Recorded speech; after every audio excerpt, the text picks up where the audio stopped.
So, what's the deal with these? With this? How realistic is it that the British were kind of outmatched in these frigate actions? How much did the captains know about these heavy frigates when they were going into action? Mhm. So they absolutely knew about these heavy frigates, and they didn't.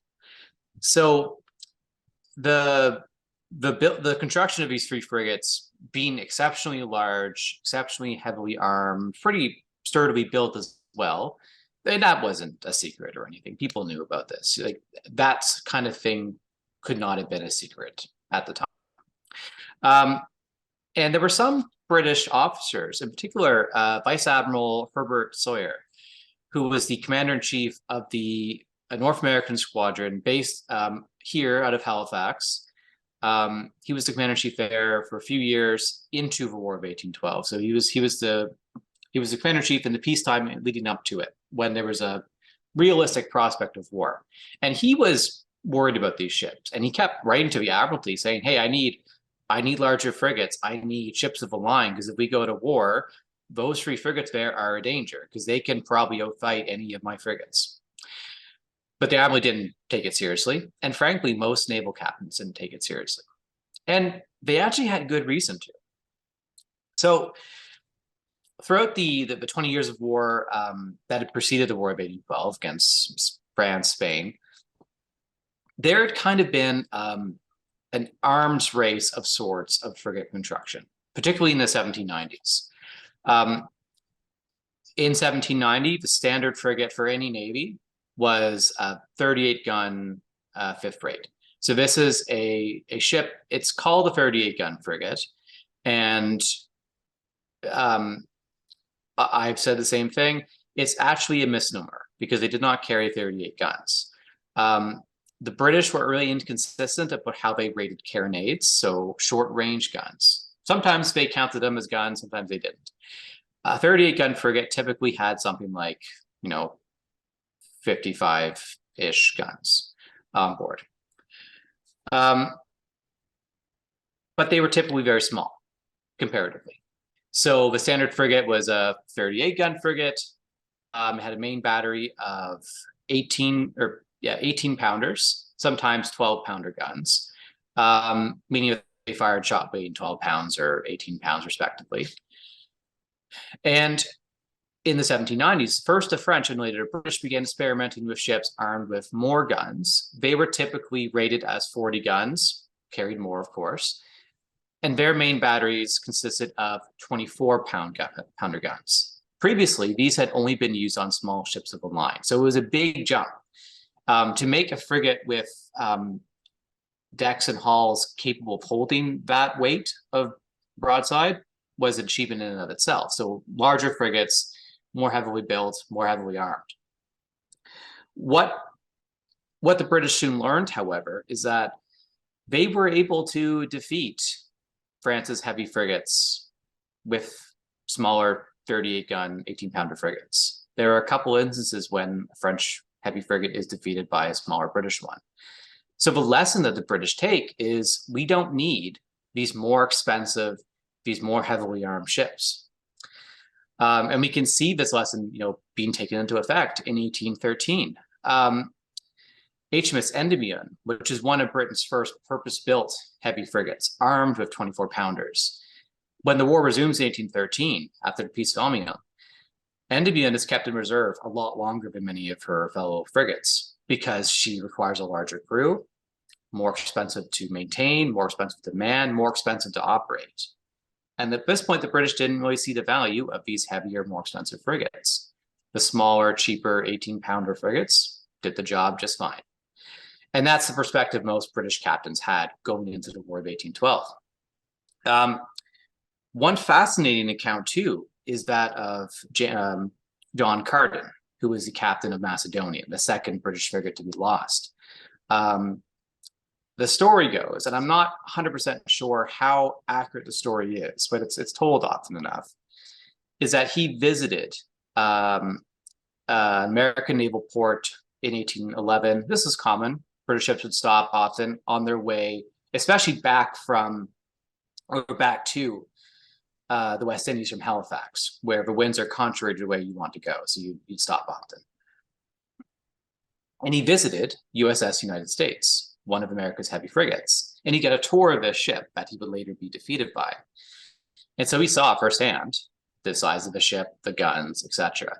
And it said he told Stephen Decatur, the captain of the United States, we used to experiment with these 24-pound guns and frigates. We kind of found them to be unwieldy and just difficult to use, not worth the hassle. I'm sure you guys will come to the same conclusion soon.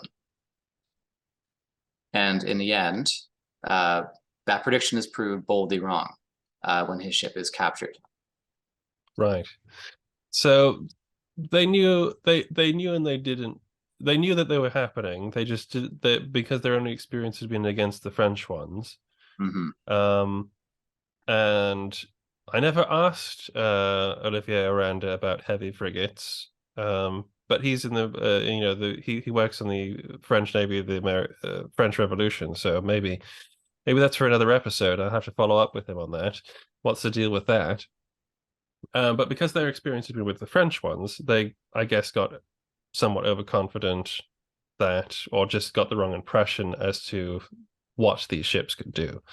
Mm-hmm. And so you get these defeats, or that's not how they happened, but that's how the actions were initiated. These smaller ships that they had no reason at that time to think that they couldn't handle what they were getting into.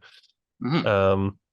So you were talking before about the sort of the relative states of the navies fighting in these frigates, and that the Royal Navy is a question of a good ship is an excellent ship, but a lot of them are subpar. And because the United States Navy is smaller, you actually have a better sort of spread of expertise.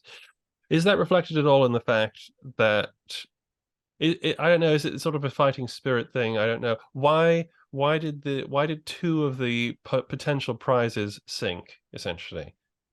Well, the answer to that really is that, according to British naval doctrine, if you're in a battle, escape doesn't happen very often. Flight doesn't happen very often unless it's really significant odds. And whatever the realities of the weight of the broadsides of Constitution versus Guerriere was, Constitution was a frigate. There's no question of running from that, none whatsoever. The modern idea that these were mini ships of the line just was not a factor in the minds of these captains at that time. So given that, your job as a naval captain in the Royal Navy is to fight, and this is specific wording often used, as long as there's a prospect of success. So as long as you judge as a captain that you have a shot, you're going to keep fighting. And so these ships were fought to the point that they became unmanageable. So complete loss of spars, masts, rigging, so that they are out, and they describe them as logs floating on the ocean. They're just big hunks of wood, can't do anything. Even then, often they would then wait until there's no prospect of attempting to board the enemy. So in the final stages of a couple of these battles, the captain would gather the crew and the officers, and they would judge, okay, we can't sail, we can't maneuver. If the Americans come close enough, we'll try to board. If they don't, if they go to try to rake us instead, then we have to strike, because there's nothing more we can do. So that was the deal. You fought as long as you think you can win. In the case of Guerriere and Java, that's what they did. And in those two cases, the ships were so badly destroyed that, despite the attempts of the British and then the Americans after the battle to save the ship, it couldn't be done. So they were sinking, and then they were burned. Macedonian happened to be in a better condition, but the same situation applied. She had lost all of her rigging, she was unmanageable, and there was nothing more Carden could do. His ship just happened to be in a better state, and they were able to save the ship. Yeah, it does. It sounds like a very Royal Navy sort of thing to say. Mm-hmm. you can't maneuver the ship anymore. But if they try to board you, maybe you can counter that. Maybe you can win that. Or at So least if they come close enough, we can try to grapple and board them. yeah, It was clinging to straws in these cases, and some of it, very well it could be, I want the post battle report to look good, so true. I add the bit in. Folks say we tried the board, but in either case, the ships were fought until they were, I mean, like not just wrecked, they were totaled. These ships, like you would have one mast up and you'd keep fighting for a half hour. So these ships were fought, to the last, really. So how does that compare with the actions that are not against that are just normal frigate to frigate? How does that bear anything out with the sort of this sort of discussion about whether the Navy was outgunned or outclassed or whatever? Do the British actually have more of a chance when when the classes are more even? So if you only count frigates, yes, there's a problem there, because there's only one proper single ship action between frigates that do not involve the heavy frigates, and that's Shannon and Chesapeake. And the problem with that is that Shannon's captain, Philip Broke, was brilliant. He was a brilliant naval captain. He took a very scientific approach, not just to gunnery, but the gunnery drill. His ship was probably one of the best commanded and best trained in the fleet. And when he goes up against Chesapeake, he's going up against a pretty good captain, James Lawrence. Lawrence was the captain of Hornet when she took Peacock. So he's already a very good officer. And they've got ships that are on paper, evenly matched. And Shannon takes her in less than 15 minutes. Her crew is just too good. Chesapeake's command structure is wiped out in the cannonade. The crew is disorganized. The ship is damaged, and a very quick boarding action carries the ship. And a testament to that is that this boarding action sees Broke seriously wounded. He is basically nonsensical when the ship strikes. The first lieutenant is killed. So even with those significant losses, Shannon takes the day.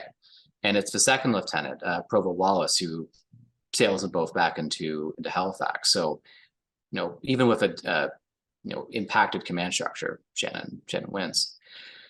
So that says, I think, more about Broke being particularly brilliant. And then even with HMS Endymion fighting President later. And I've mentioned already that there's the caveat that President's options were limited because she had to run. There's no other option. But the two ships, were yard arm to yard arm for a while and were engaged in some pretty heavy fighting. Henry Hope, Endymion's captain, it appears that he adopted a lot of Broke's ideas. He was aware of Broke's actions, and Broke became a celebrity after the capture of Shannon. So these two examples here, you have some of the best that the Royal Navy has to offer in these more evenly matched fights. When you consider the single ship actions involving sloops throughout the war, they're almost all American victories. So that does blow a hole in the general historical argument that when on even terms, the British always win, because they didn't. Yeah, definitely. And it makes me wonder what the sort of the quality of these sort of smaller ships were sort of operating on as in, because realistically what we're saying is it actually does come down to, it comes down to a little bit of ship class. You have more guns, you have heavier guns, that's going to give you an advantage, but it also, as has been seen against the French, and we're just going to have to presume, for lack of my knowledge anyway, that those actions were successful for the British because, again, you had talented officers and talented crews who were able to, through seamanship and gunnery, just get an advantage and then press it. But it's really much more a question of the capability of the crews in any given situation rather than one side is inherently better than the other, because essentially that argument is, everybody loves to be sort of thump their chest and say the British are the best sailors in the world, or the Americans actually showed them a thing or two. It's really much more as usual when it comes to war. A lot more down to the preparations that have been made, to give the British captains their credit, the weather, the circumstances under the action, direction of the wind, everything like that. And it's less spectacular, but it makes more sense when it comes down to it. Mm-hmm.